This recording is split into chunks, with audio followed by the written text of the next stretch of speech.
let's see how else to say that. Yeah, but it's all acquisition of knowledge, and to say knowledge isn't power, you're sort of implying that knowledge isn't the game, but knowledge is the game. This is a huge disagreement between me and you, is that I'm going to argue that, yeah, there's knowing and there's not knowing. And knowing is incredibly powerful in terms of refining and perfecting your behavior. This whole idea that somehow your innate senses or your intuition or some other kind of crap is that's the 1% of the time that'll get you out of trouble.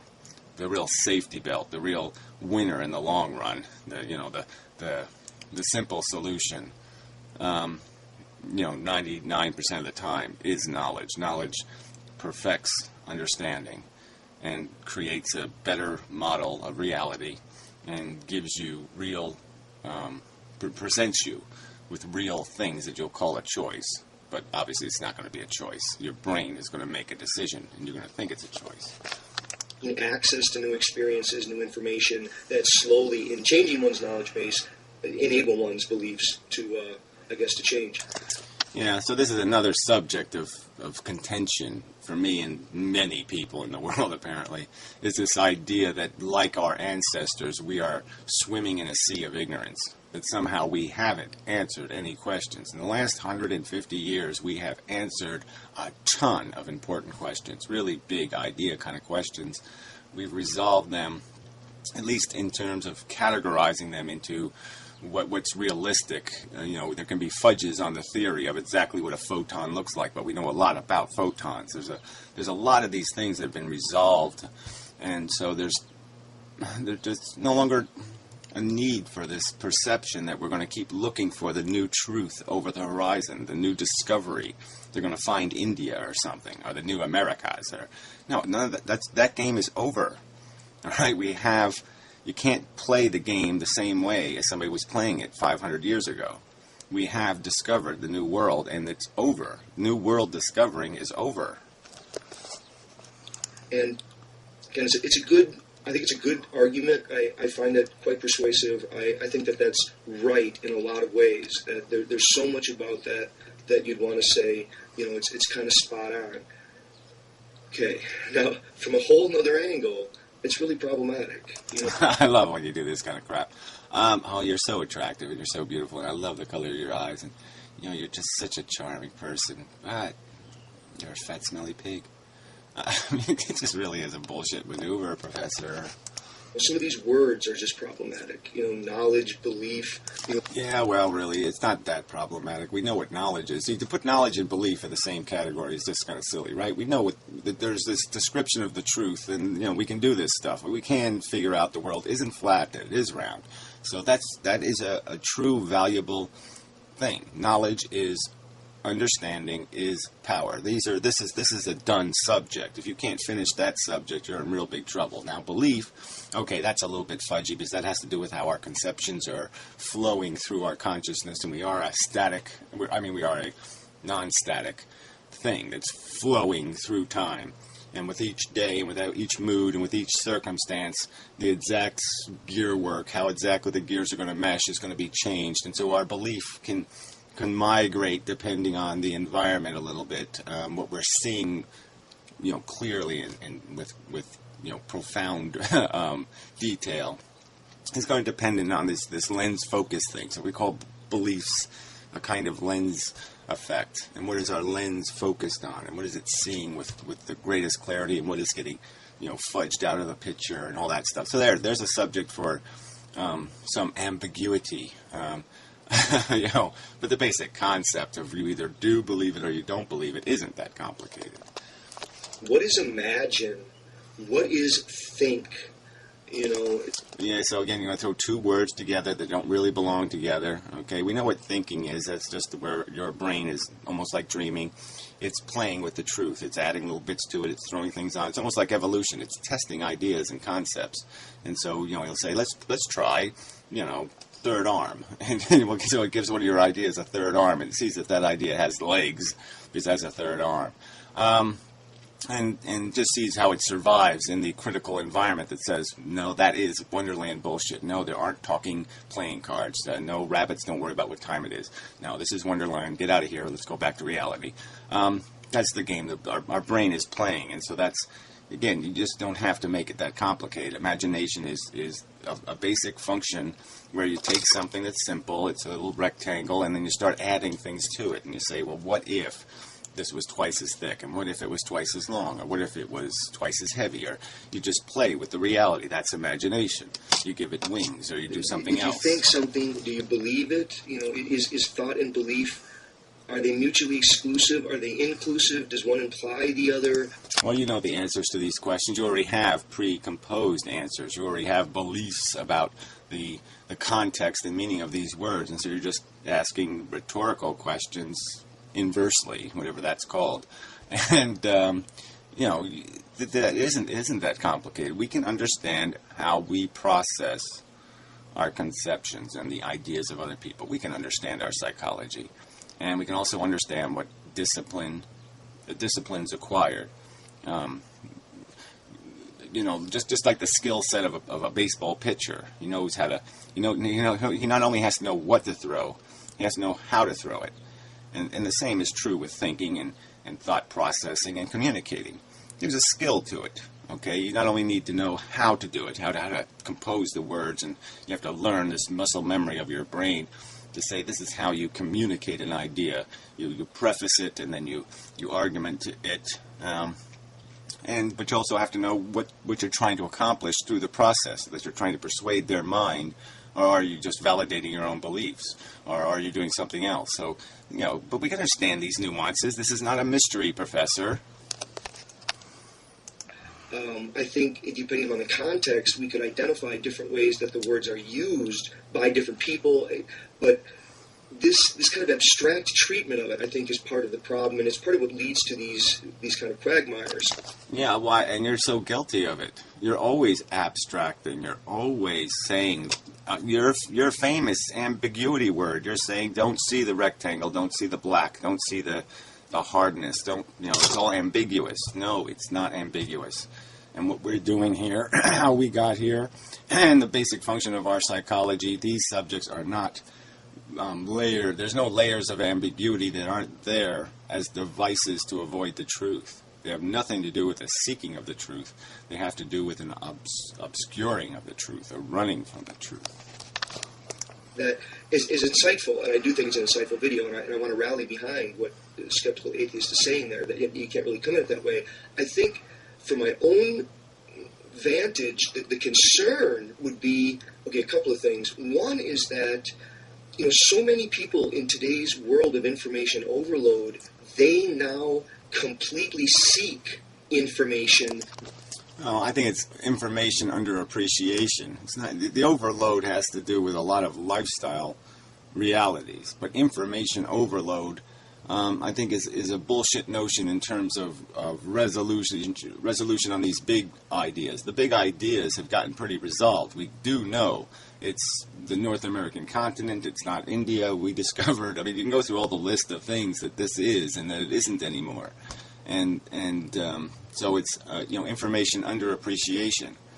There's still people talking creation science. This is information underappreciation. They are ignoring. They haven't been overloaded with information. They have been devaluing information and ignoring information. We can land on the moon, and we can do this and this, and we can just you know, overtly throw reality in their faces, and they still play a game like God somehow put the craters there. That confirms the beliefs that they have. And so rather than, I guess, expanding their knowledge and gaining more experiences to, I guess, open a wider latitude of possible belief, I think what we're finding... Open a wider latitude to possible belief. And why would this be something we would want to do? A wider latitude to possible belief. The whole point of civilization growing was to eliminate things as possible beliefs. You eliminate the realistic belief that women are something to be a servant to a man, and you eliminate the belief that it's okay to enslave certain human beings because they're not really human, or some other canard that people have lived by. God is dead, and he was killed by information. He wasn't killed by something else. He was killed by fucking knowledge. He was killed by information. He was killed by the evidence gleaned through that process. That's what stuck the sword through its neck. was the value of information, the clarity it gives you, the fact that it eliminates possible beliefs. Finding is that the just explosion of information, and it's on endless fronts. It's just everywhere, and that is making people in a kind of cognitive dissonance. I mean, we're scared little animals. Right. So again, you're just playing along, like, yeah, see, I'm one of you guys, and I'm a scared little animal making up bullshit. You know, again, so this is a tool you're using, you know, communication tool, but it's not an honest one. All right, you're not talking like you actually believe this much, that you are somehow having this dissidence problem. Okay, you're quite certain of what you believe, and you're just playing along. You know, you're selling snake oil here, Professor, because you don't live by your own treatise of confusion and I don't understand, and it's too complicated for me to understand. Chatter noises in an immense cosmos, and we're trying to stave off the terror of our maps being completely wrong. And that so again, where's the evidence of that? Okay, the mapping is getting more and more accurate. We're more and more discovering, oh yeah, we actually make our choices. Our brain already knows what we're going to do before we do it. It already made the decision before we think we made the decision. We find out all these little bits of information, and these little bits, some percentage of them are bullshit or wrong, 10%, whatever you want to pick up a number. And but the point is, over time, that 90% correct is just eating and eating and eating away at the nonsense, the notions, the mumbo-jumbo. The unicorns are becoming more and more invisible. And eventually we'll have human minds that won't even be able to, they just won't get it at all. They'll just say, why did you make up something like that, idiot? Tendency is not only to only seek information and knowledge which confirms already existing beliefs, but there's lots of backward rationalizations. I'm going to post a link to a video of that. Yeah, and I'd say again, Professor, you heal thyself. I mean, really, you are constantly just rationalizing. You are constantly ignoring the simple truth, the biology that you know, you have knowledge of. You must understand the evolution of psychology and tradition and culture and the influence on ego and the games people play, and they are just that, games. They aren't reality. Human beings are not playing reality. They are playing cultural games made out of mumbo-jumbo, idiotic notions that if, I tear a few symbols on my child's face, that it's going to be protected from the voodoo demon. I mean, it's nonsense, Professor. And the only light in the dark is the thing called knowledge and information. That's the road out.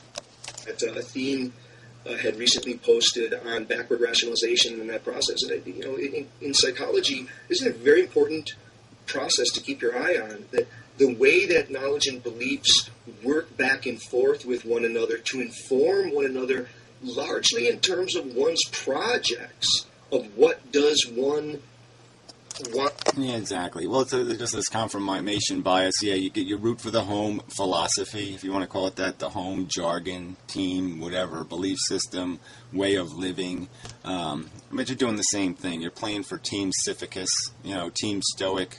So you're playing the same thing, and whatever you can try to confirm the Stoic perspective that we should all just endure nature and just go along for the parade ride, sit in our little car in the back of the car and just wave, and just don't ask why you're waving.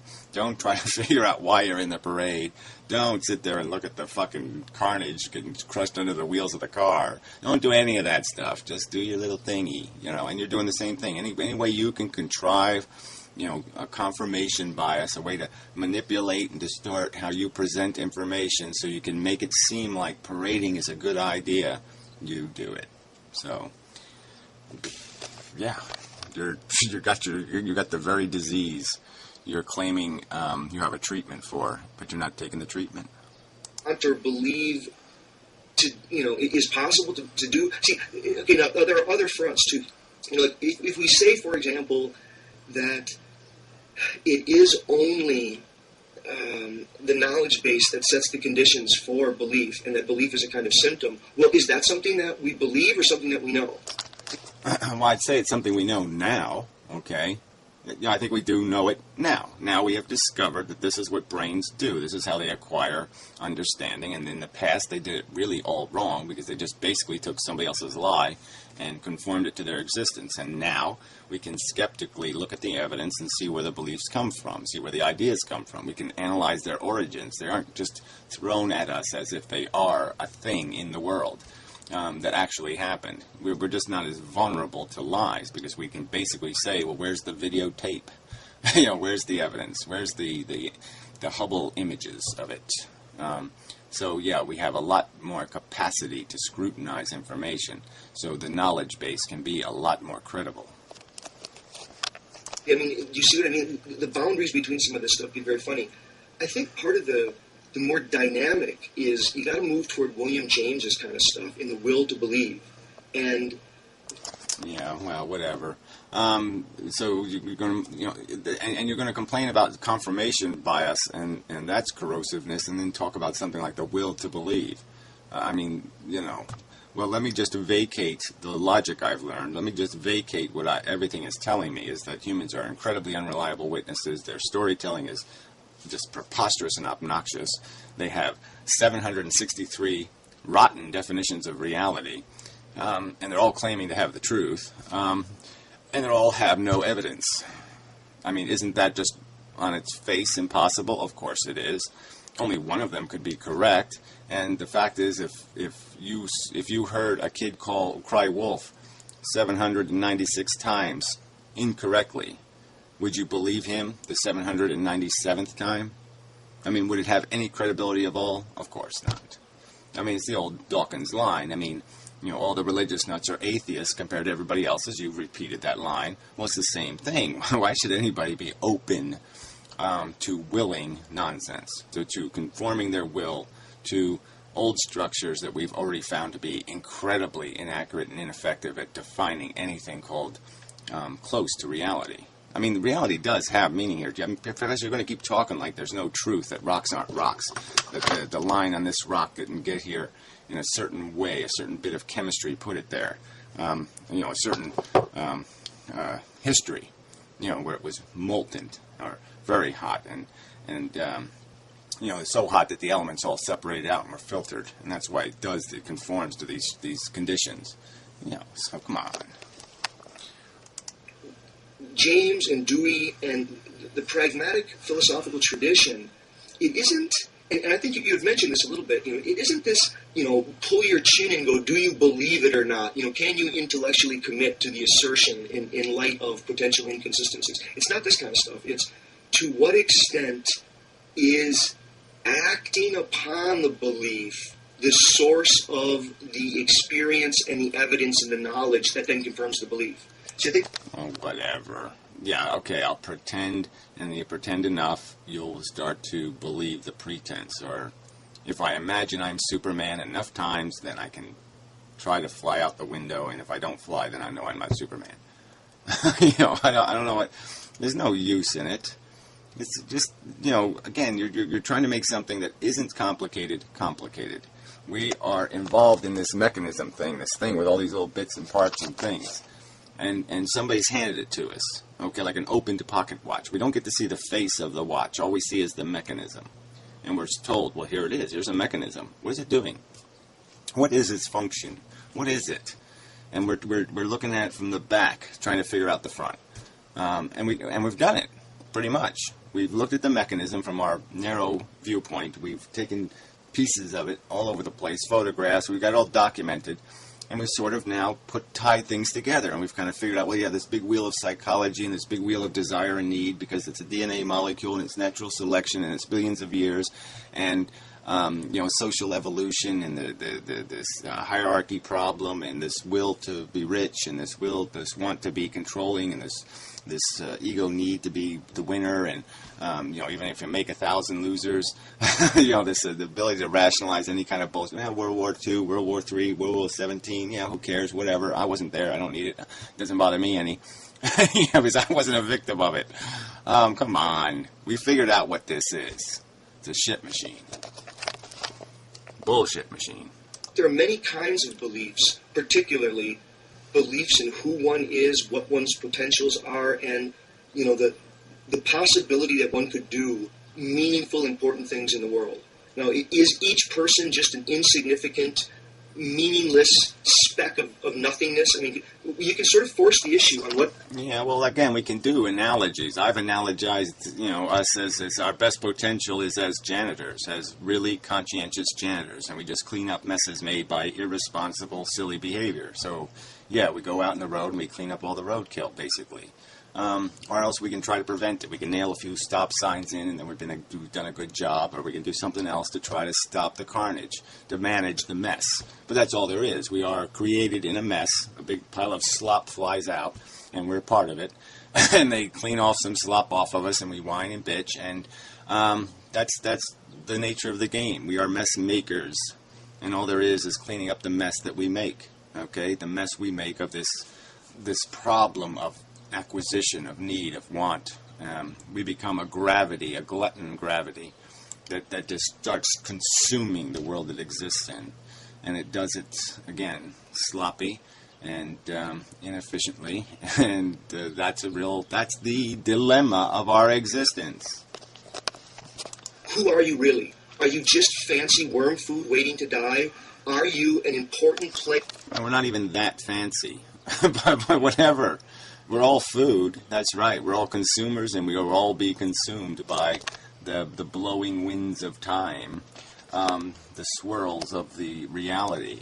And the question is what do you do while you're here? Do you make more of it? Do you try to put a brake against the wind? Do you try to slow it down a little bit, and so it has a little bit of control to it, so it's not there aren't knives just flying into the heads of things? Can we add a little fairness and dignity and grace and intelligence to this crap? That's the question. Or are you just going to be another one of the fucking bugs, another one of the grains of sand? They're just going to be blown across the beach and float across the ocean. Or are you going to get up and try to do something? Is your brain going to say, I understand how to play this game, and I'm going to play it sensibly and rationally. I'm not going to play it because something else is pushing me and saying, take that piece and jump that piece and kill that king and do this and do that and do this because they told me to do it. No, I'm going to do it because I understand the game and I'm going to beat the game. At least I'm going to do I'm going to make my best effort not to be gamed by the Borg DNA molecule. Here in the lives of other people and ultimately in the history of humanity.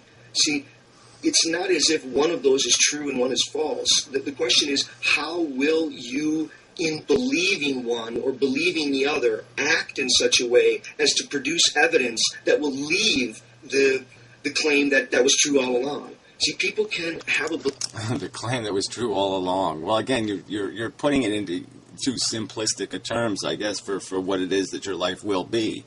You can't just... good intentions aren't good enough.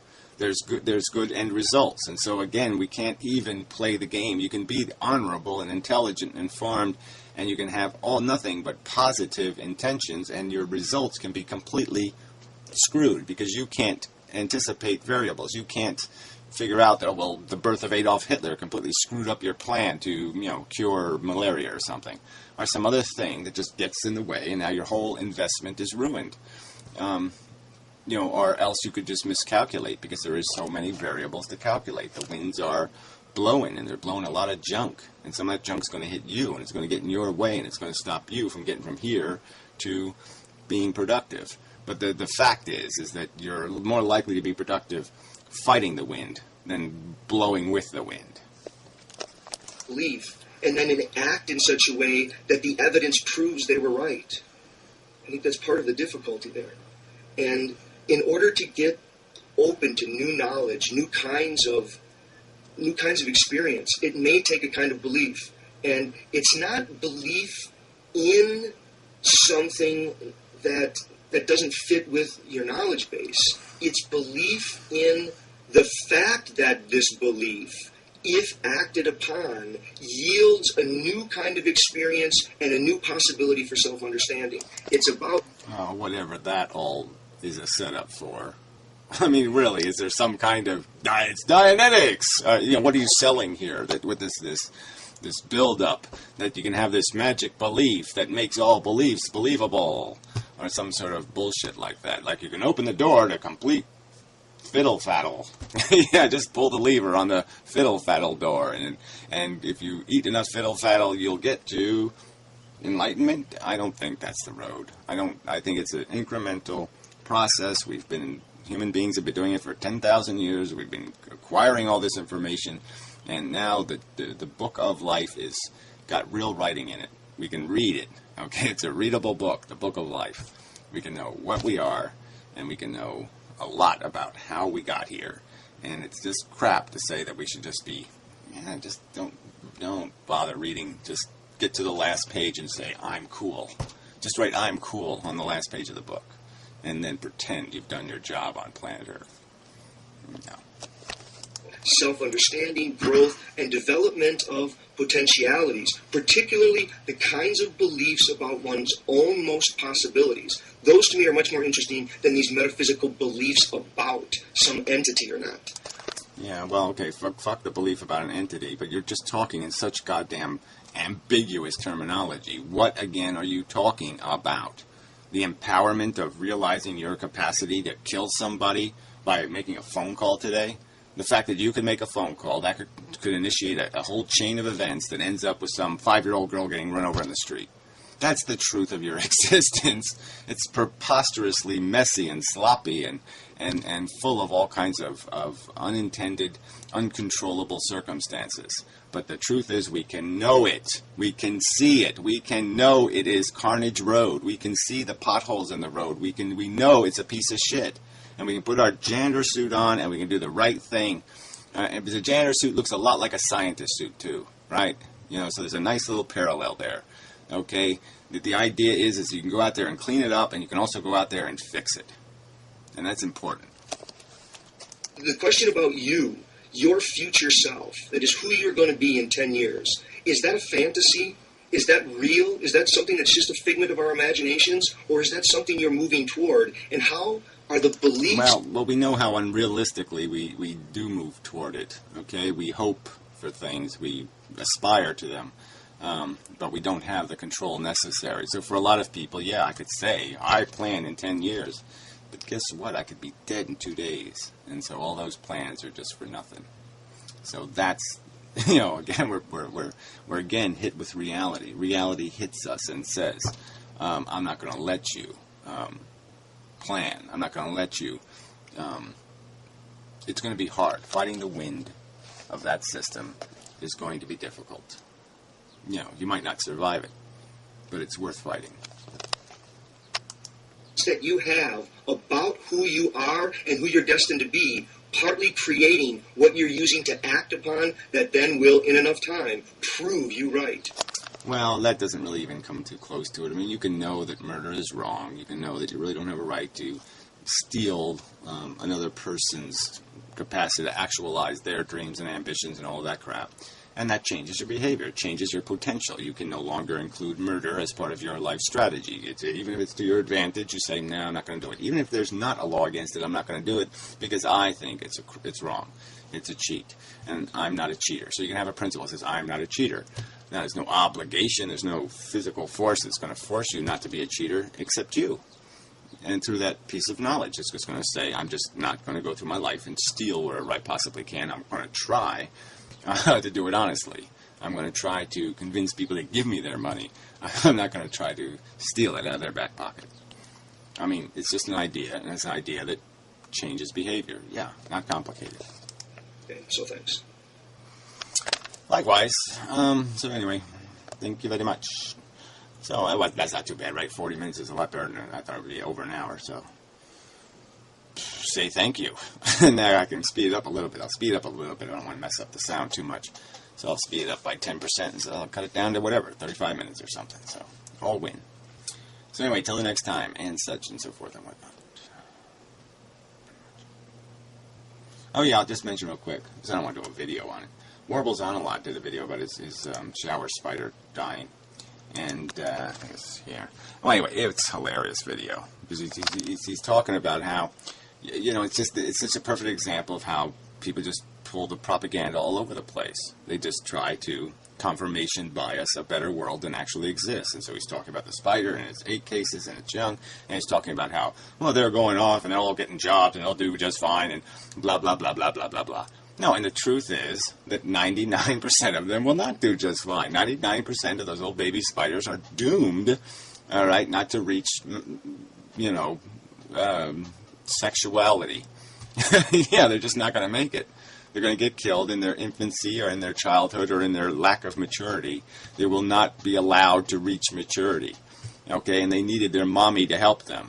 You said they don't do that. No, they needed help. They needed somebody to protect them because they're going to get squashed by the world. And that's the truth of it. All right, there's huge carnage for the one that will survive, or 2 or 3, but you know the odds are it's going to be a low number, who will survive to play the same game all over again. And so I just thought it was an ironic demonstration of of the propaganda, of the bullshit, of the inability to accept life for what it is, which is incredibly unfair, brutally wasteful, and just preposterously stupid. So anyway, until next time.